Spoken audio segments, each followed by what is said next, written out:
Hey there, this is Dean from the Mind Money Wealth Project, and welcome today.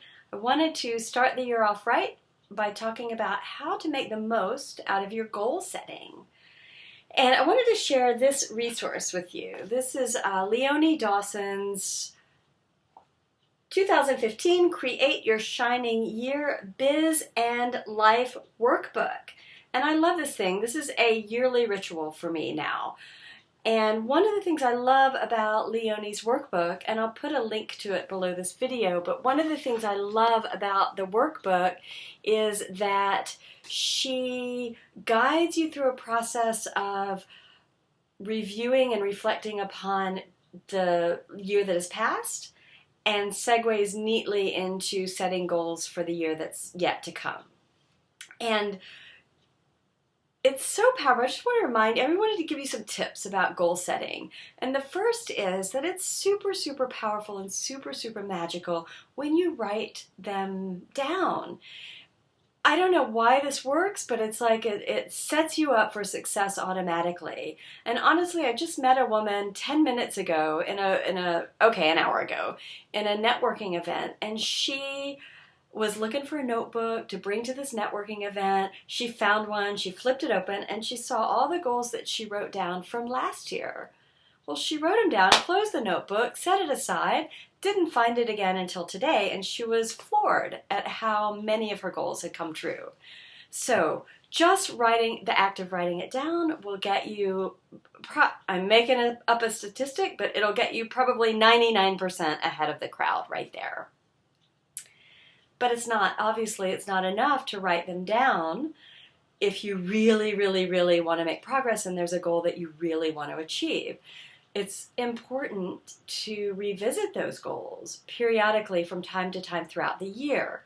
So tip number one, write down your goals and revisit them so that by the end of the year, your workbook, your notebook, whatever it is that you use to track your progress and make your plan is dog-eared and stained, and you've spilled coffee on it, maybe a little red wine, and you've marked through some things and added some things. It's beloved by the end of the year. So write the things down and revisit your goals. Great, so step number 2 for getting the most out of your goals is to be editorial. Don't bite off more than you can choose. Take it from someone who's learned that the hard way, who would set up a yearly calendar, schedule everything in, and find that she had 12 major projects, one for every month. It's not going to happen. I did it, nothing got done.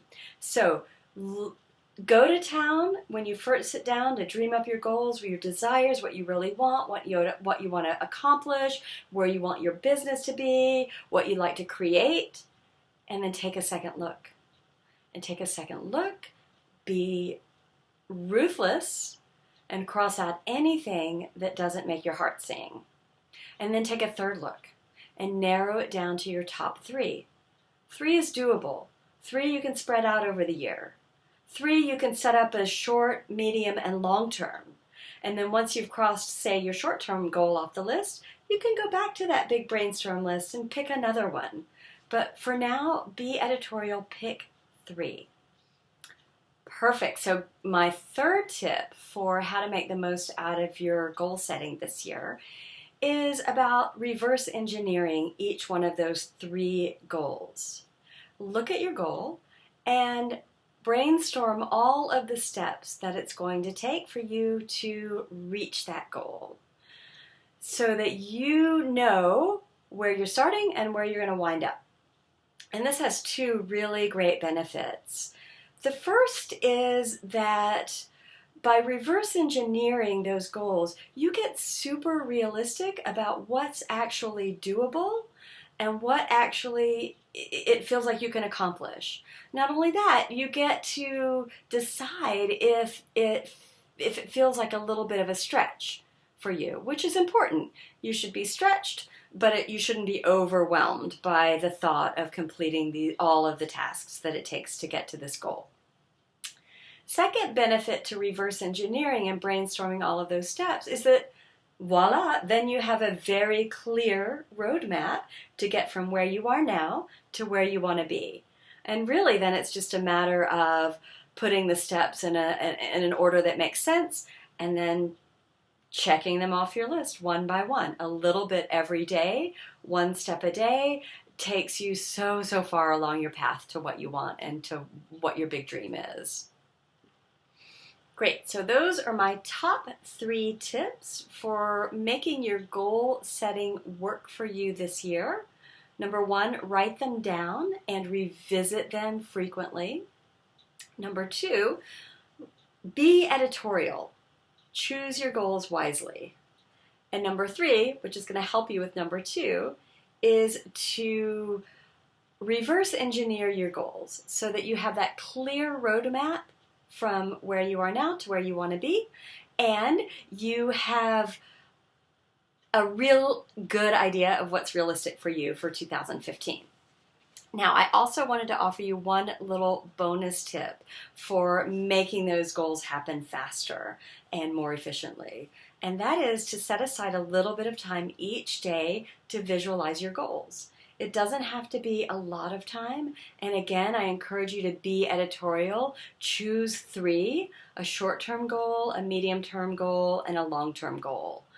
And every day, just for a minute, 60 seconds, connect with your heart center, step into the person that you will be once you've accomplished that goal, and have the experience of having already accomplished it. What does it feel like? What will you see? What will you hear? What will you feel when you've reached that goal? Really step into that person that you are once you've accomplished that goal and feel it and visualize it and experience it now. And that will bring it to you that much more quickly.